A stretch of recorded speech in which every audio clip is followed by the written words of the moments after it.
Don't go to university. It is a scam. It is a scam that will reduce you to being a debt slave.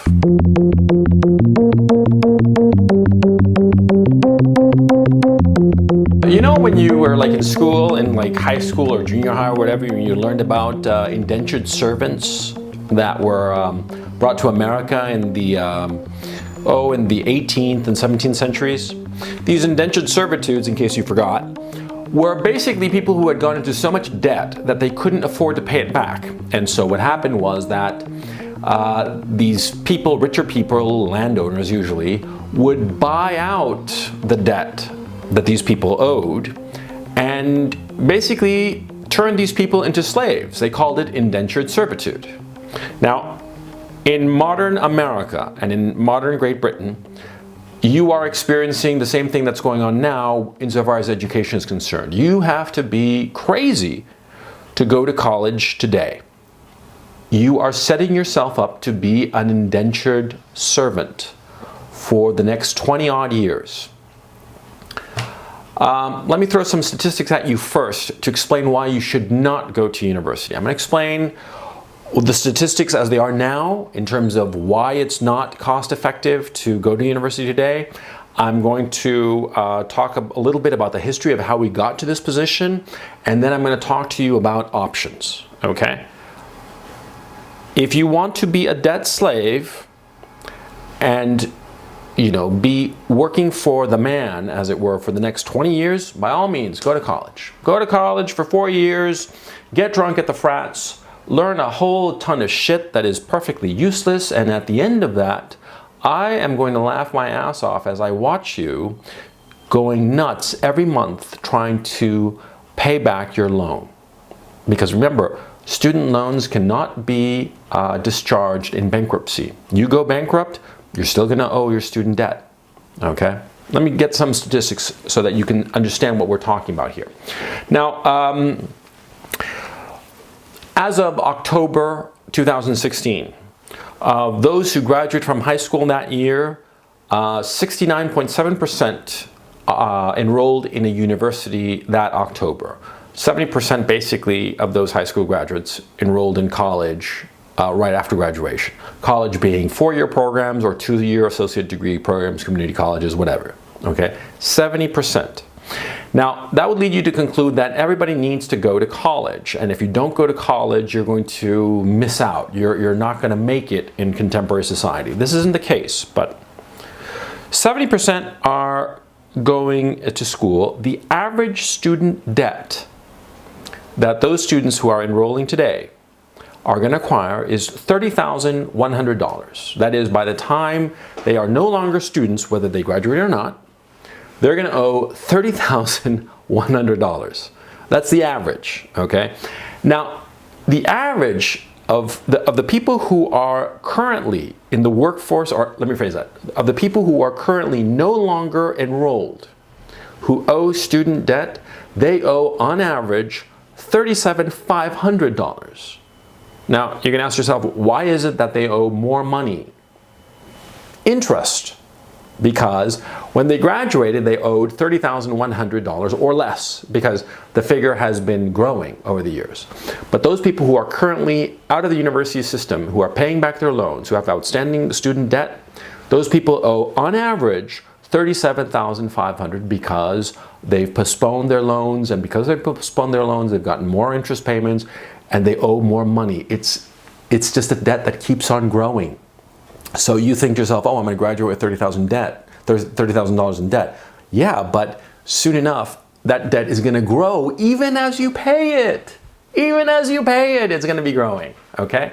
So that's the first problem you start seeing right off the bat. Now, I have like a bunch of statistics, so let me read them to you carefully and discuss them. Now, the Pew Research Center, which is, of course, a pro-education research center, says that the difference between high school graduates and college graduates insofar as their income is $28,000 versus $45,500. That is a difference of $17,500, which is, in terms of percentages, 62% more.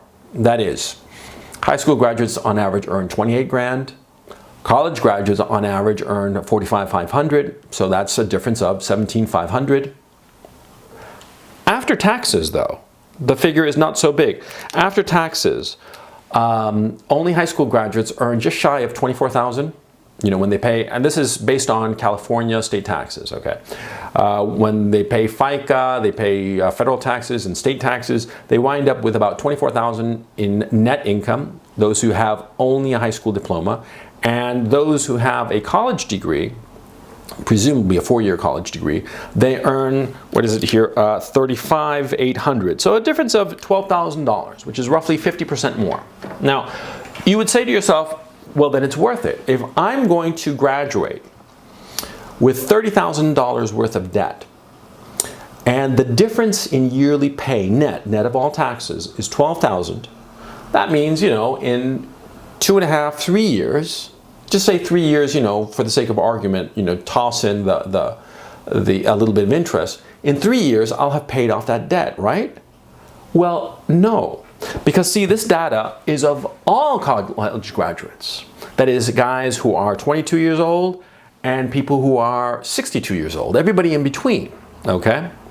Now, what's undeniable is that those people who are currently in their 40s and 50s, who are college graduates, are earning a great deal more than people of their same age who are not college graduates, who only have a high school diploma. But you see, those people who are like my age, middle-aged farts, we graduated 20, 25 years ago, okay? Today, there is no difference. A guy who graduates from college today after a 4-year program is actually earning less money than the guy with just a high school diploma. Why? Because the guy who didn't go to college and got just a high school diploma has 4 years on you in terms of work experience. He's been in the work environment in whatever industry he chooses for 4 years. Whereas you have been, you know, farting around in college for 4 years, you know, getting drunk and hanging out at frat parties. That other guy, he graduated at 18 just like you did, but he started working and he's earning good money now. For you who are graduating now, what's going to happen is that you're not going to be able to pay your loan because you're not going to be earning enough money, so you're going to postpone it. You're going to postpone it, and that'll add more money to your debt, and soon enough, it's not going to be $30,000, it'll be $37,500, which is the national average for people with outstanding loans. Do you know how long it takes people to pay off their debt? On average, it takes them 21 years. That's how long it takes them. I'm guessing you're hearing that siren sounding, you know, very apropos to what I'm telling you. 21 years to pay off your student loan. Okay? What does that mean? What does 21 years of paying a student loan mean? It means that for 21 years, you have to discount from your salary every month, you know, the $200, $300, $400, $500 every single month. Money that you could have used for other purposes, like for instance, getting a little nest egg together to buy your own home. Now, because of student loans, you're going to postpone buying your first home, and very likely you will not be able to buy your first home because you'll never be able to put together the down payment, okay? So you will postpone for at least a decade buying your first home, if you're able to buy it at all. You'll postpone having children. Now, this is a big deal. Because what will happen, especially to women, well, women who have a fixed amount of period of time where they can have children, instead of having children when they're, you know, in their mid to late 20s, they'll have to wait until they're in their mid to late 30s. Now that, for women, presents all sorts of complications because, see, a woman who has children in her mid to late 30s is more likely to have a child with serious health issues, okay? She's going to have more difficulty conceiving. She's going to be spending money with in vitro fertilization and all sorts of treatment programs in order to have a child, you see? Because she couldn't have them when she was younger because she didn't have the money because she was paying her student loans, okay? And it's not just, you know, the women, it's both. And what happens, of course, is that, see, college-educated people, birds of a feather tend to flock together. College-educated people tend to marry other college-educated people. And since they both have student loans, they're neither of them able to get out of this student loan hole that they are in, okay? And of course, it forces women to work as opposed to taking care of children. So even if they are able to have children like around, say, 30, 32, just for the sake of argument, they're going to have to stick their kids into some sort of daycare center and go back to work to earn the cash to pay off their loans. Because if it, on average, takes them 21 years to pay off their student debt, when they graduate, when they're 22, they're going to be paying their loan till the time they're 43 years old, okay? So they're going to have to make a lot of sacrifices for the sake of paying off their student loans. See? You start to see why this is a debt trap. Now, the guy who went to high school and didn't go to college, he doesn't have that problem, okay? Especially if he is self-employed, starts up some business of his own, he is going to be sitting pretty because he's going to have 4 years ahead of somebody who went to college. He's going to be doing his own business. Let's just say, for the sake of argument, that he has a gardening business, okay? I mean, a gardening business, the most simple business that you can possibly have. He's got a pickup truck and a lawnmower, and he's going and mowing people's lawns. And then maybe over time, maybe after a year or two, he hires a couple of people. Maybe after 3, 4, 5 years, he's got 5 people working for him, mowing all the lawns of, you know, some suburban area, right? So just when you are graduating from college, this guy has been working for 4 years in his little gardening business, making good money. He's got 5 other pickup trucks with 5 other, pairs of gardeners going around some suburb, and he's making decent money, okay? It's not rocket science. It's not the most intellectually fulfilling business you can imagine, but he's earning decent money. He's going to be able, if he isn't already able, to buy his own place. By the time he's 30, he'll be able to afford his own place, be able to afford having kids and building a family. Whereas you're going to be still paying your student loans.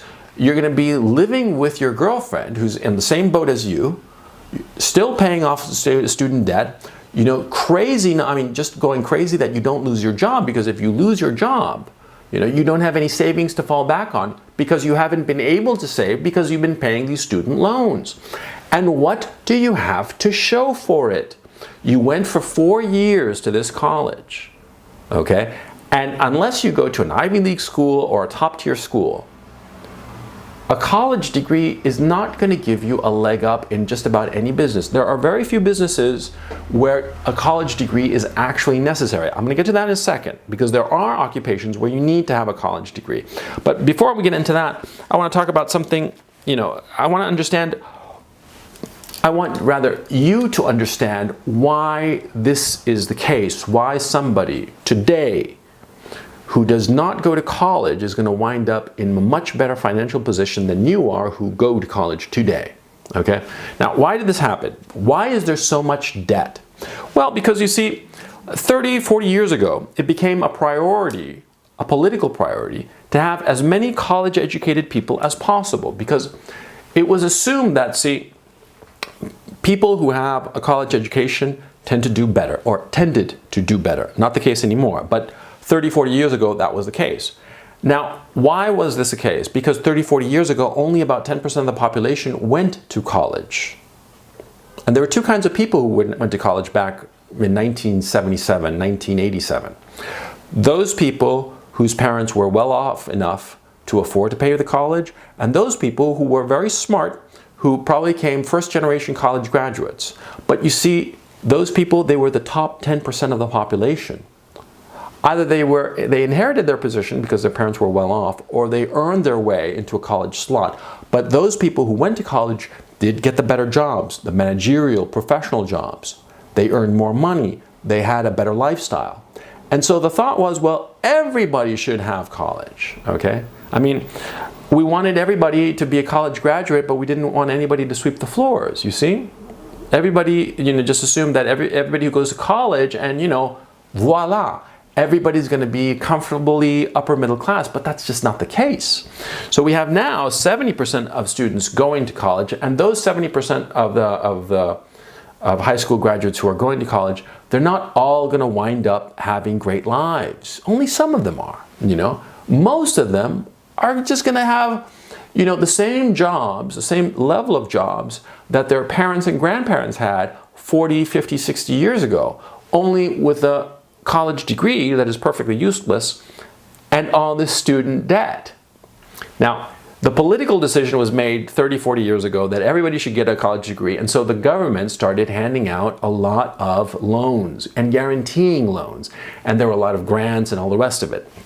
And William Bennett, who was the education secretary of Ronald Reagan back in the mid-80s, he wrote a very famous op-ed in the New York Times in 1987, and he posited a hypothesis that became known as the Bennett hypothesis, and the hypothesis was very simple.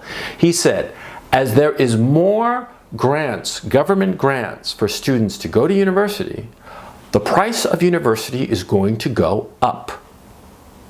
And he was absolutely right.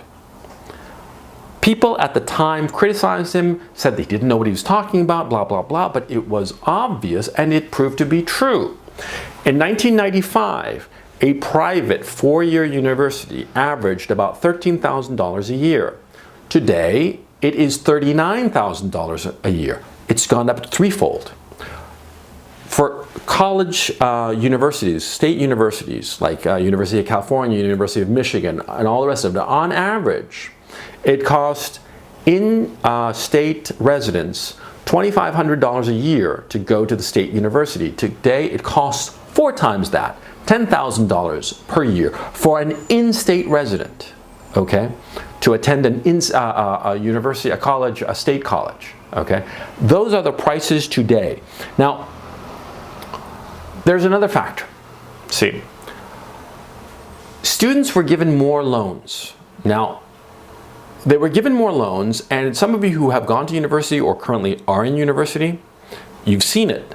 The administrators have all this money and they do all these stupid programs and they make these stupid buildings and they have all this administrative staff. And you're like, why are we wasting all this money on all this crap? And the answer is obvious. Because they can.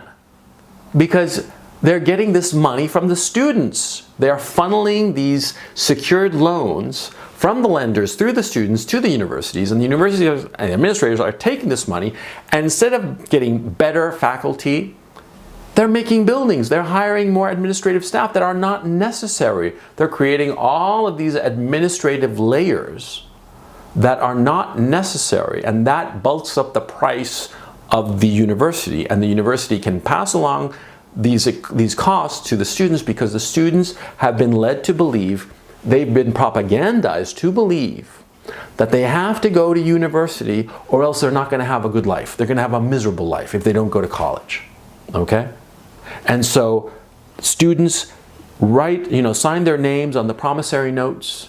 They take more loans, more and more loans, and they saddle themselves up with $30,000 worth of debt in fulfillment of the Bennett hypothesis. See? And this is what's going on today. Now, there's another aspect to this. The administrators love student loans because it gives them more money to pay themselves better salaries and hire more people that are in need and all the rest of it. Build prestige buildings that are perfectly useless and so forth and so on. Now, on Wall Street, there's a whole other sector of the economy that loves student loans, and that's Wall Street, the Wall Street banks, and I'll explain why. You see, the safest investment in the United States are presumably treasury bonds. Treasury bonds are essentially debt instruments. They are basically promissory notes that the US government signs and promises to pay people in 2 years, 5 years, 10 years, 30 years, whatever.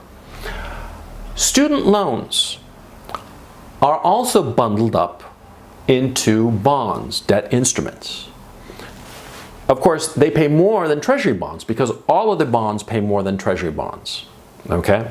Because presumably, treasuries are the safest investment. Since they are the safest investment, they pay the lowest interest rate. Any other debt instrument pays a higher interest rate, right? Student loans pay a higher interest rate, but here's the kicker. You see, student loans, you cannot get out from a student loan via bankruptcy. You cannot discharge your obligation through bankruptcy. If you go bankrupt, all your debts get wiped away in bankruptcy court except your student loans.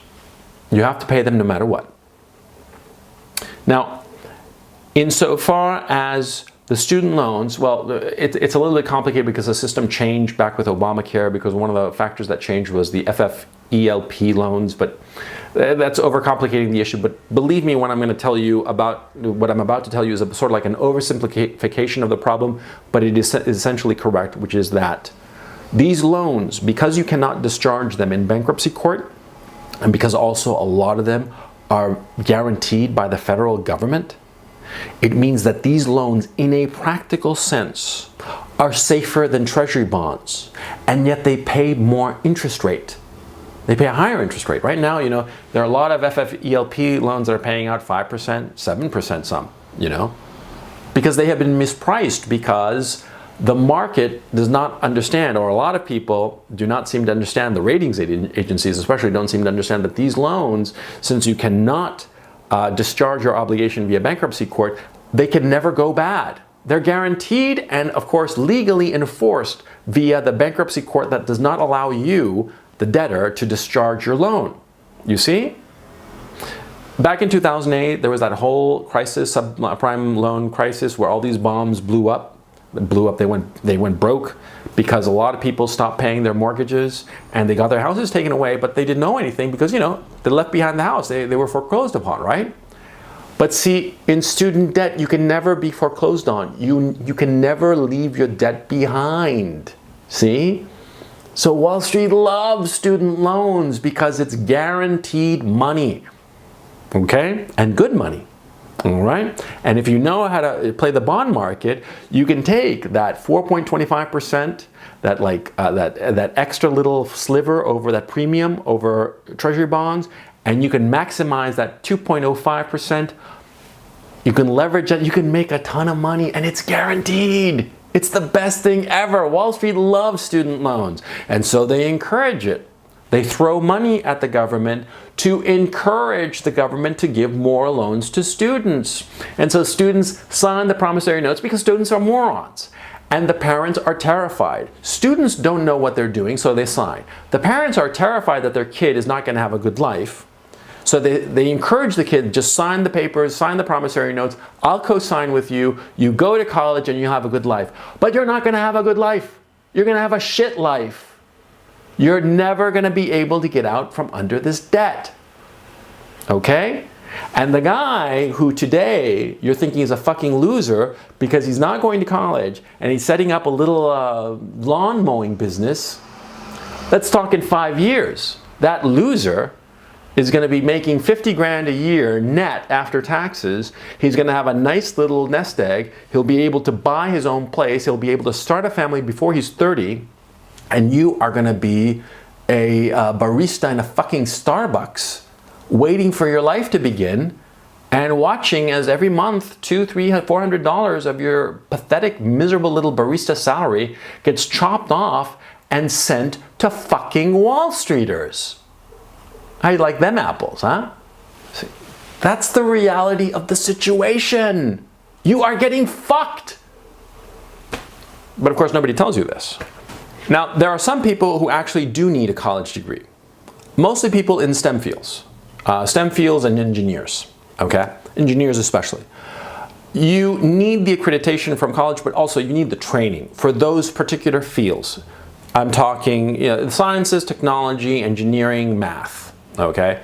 You need that. There are other professions like doctor. You have to go to college. You have to study organic chemistry. You have to study biology and so forth and so on before you can go to medical school, before you can go and get your master's or doctorate in engineering or computer sciences or what have you, okay? In those cases where college is essentially functioning as a trade school, in those cases, you have to go to college. In tech, engineering, medicine, law, but I mean, who wants to be a lawyer? But that's another story. Now, of course, if you want to be an academic, if you want to be a professor of history, say, yes, of course, you have to go to college. But if you're going to go to college to find yourself and you don't really know what you want to do with your life, college is the worst place to go. You're setting yourself up for all this debt to fart around and grow a bit of maturity while in college. It would be cheaper for you to go to a shrink every day who charges you $100 a day $100 a session rather, and go every single day than go to college. College is a complete waste of your money, a complete waste of your time if you don't know what you're going for, if you don't know what career goals you have in mind.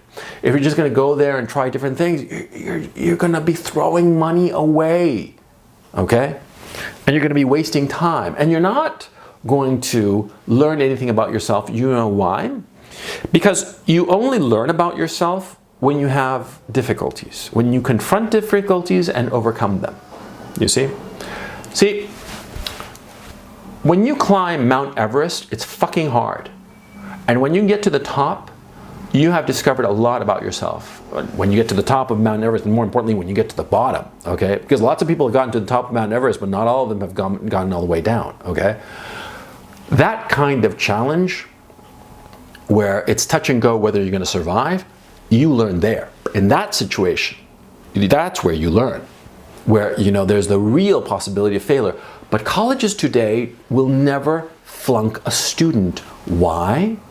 Because they don't want to antagonize their customers.